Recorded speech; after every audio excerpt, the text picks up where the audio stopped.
And now, live from the studios of Freedom's Phoenix, Ernest Hancock.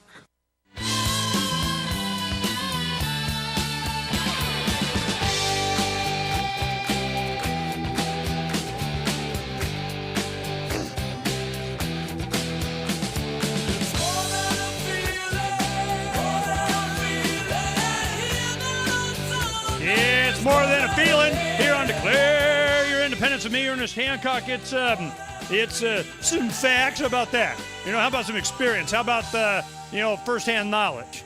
How about guests and commentary and opinions of people that know? Don't think they know. They know. Been there, done that.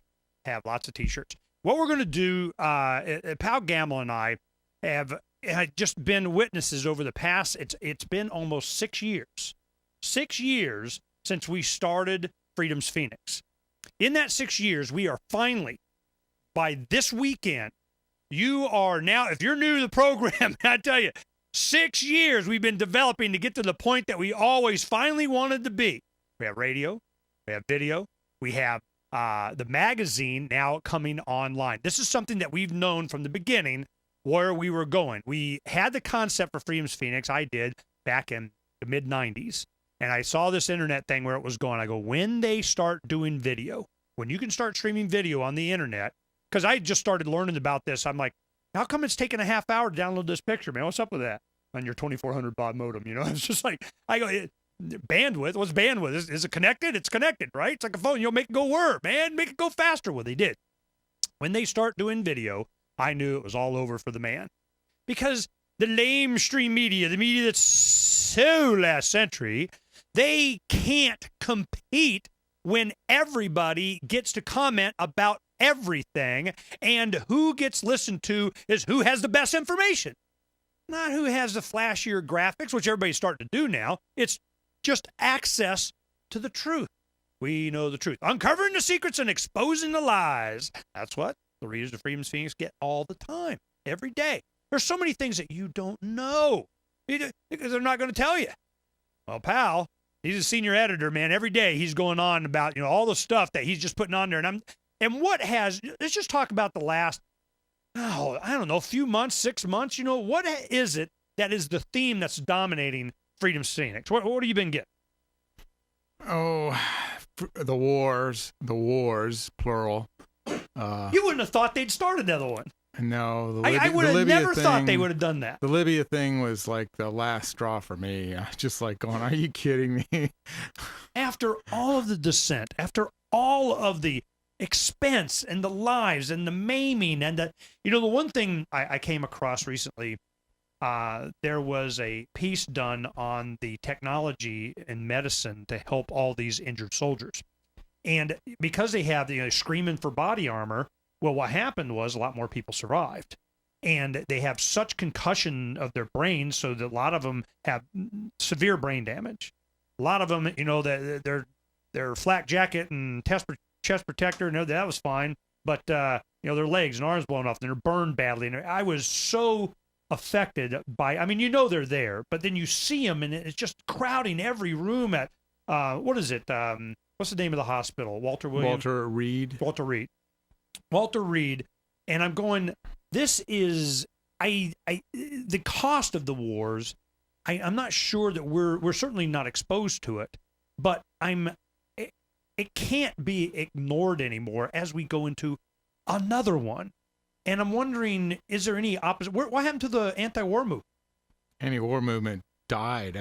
Let's face it. I remember when you and I and some others packed our guns and went down to Obama's visit to Phoenix downtown to cause some apprehension. Yeah, which one? I went hunting because we were sitting around. And I was like, oh man, there's like no media. There's people out there. There's about 3,000 people out there. Either supporting Obama or protesting him.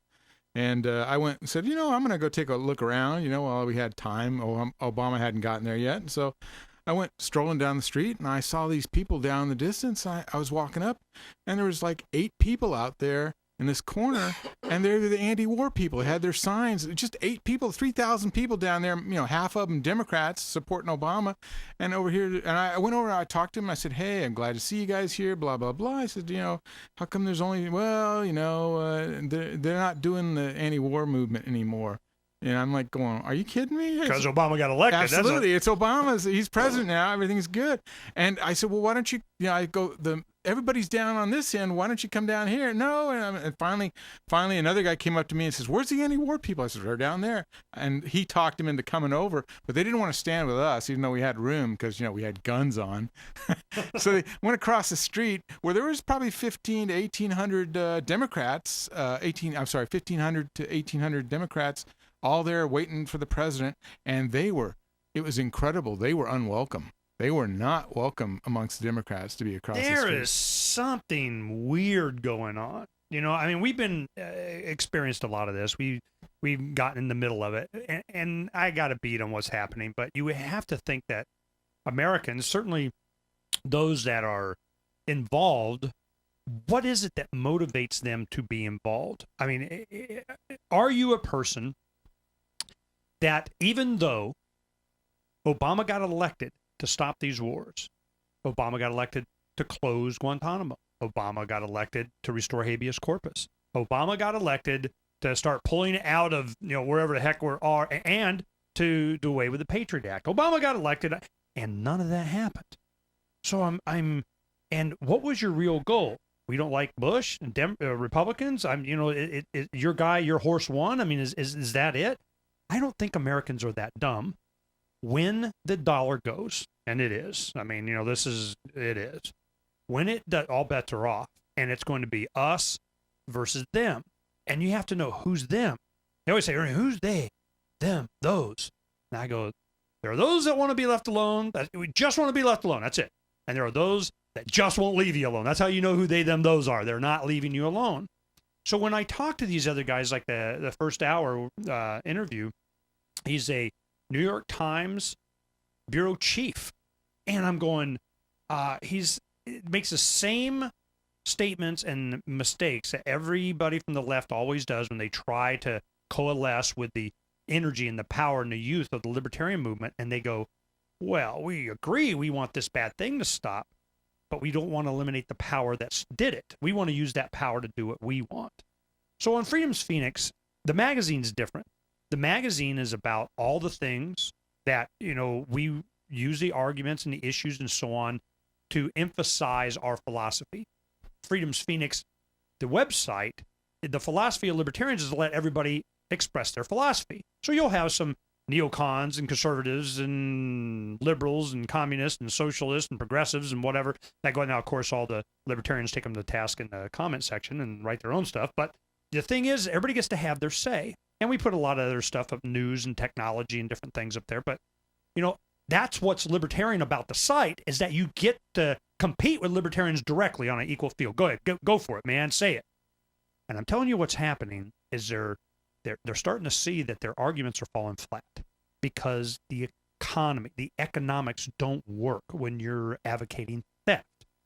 So where do you think this is going in 2012, pal? You've seen this trend. What do you think is going to happen in this election cycle? Well, actually, you've already kind of segued into the next major theme on Freedom's Phoenix, which has been the economy, both nationally and internationally. And I think that 2012 is going to be, it's going to be interesting because I think the economy is going to start really going to heck at that point. And I think gasoline may very well be over $5 a gallon by then. I think we're going to be looking back. Gee, I wish it was only $5. And you may very well be right about that. Or they keep, with inflation, it should be a lot more than it is. And it's they, them, those. They right when you got alternative energy starting to be a threat, they go, you know what? Oil's cheaper now. We're going to subsidize it more. We're going to make them pump more. We're going to make them something because we cannot have the competition. So I advocate $20 a gallon, man. Do it. Let it go, whatever it is. Just stop subsidizing. Just let it go.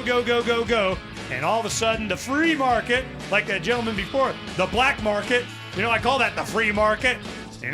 the solution will present itself. We'll have more with me, Ernest Hancock, and Pal Gamble in just a little bit.